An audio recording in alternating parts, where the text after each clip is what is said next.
palikuwa na mtu katika nchi ya Usi.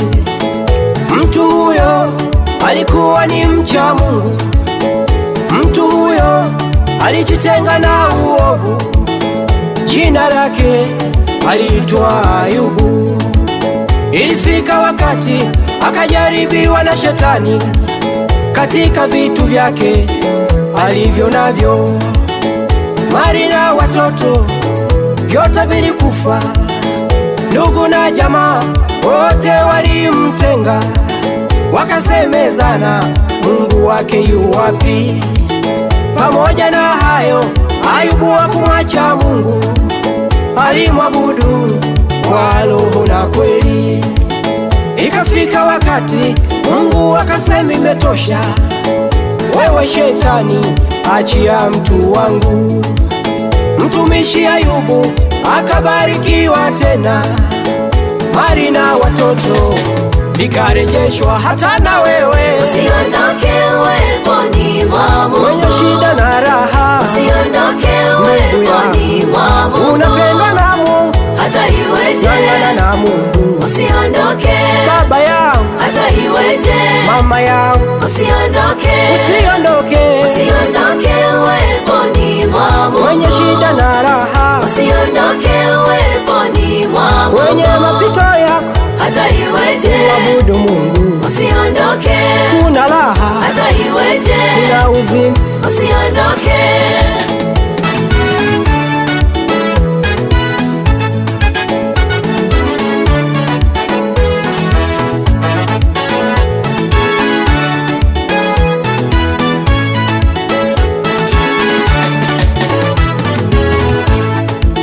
Tembea ukiwa unawaza habari za Mungu, usimsahau ukasema unaweza yote.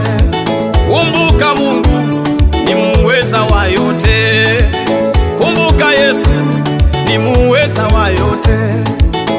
Uwe kwenye raha ama shida, kumbuka Mungu ni muweza wa yote. Uwe kwenye raha ama shida, usimsahau Mungu wako.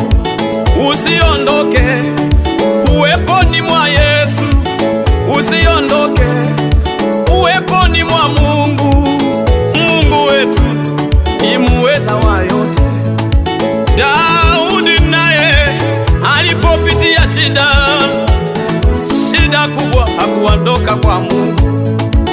Daudi naye alipopitia shida, hakuondoka uweponi mwa Mungu.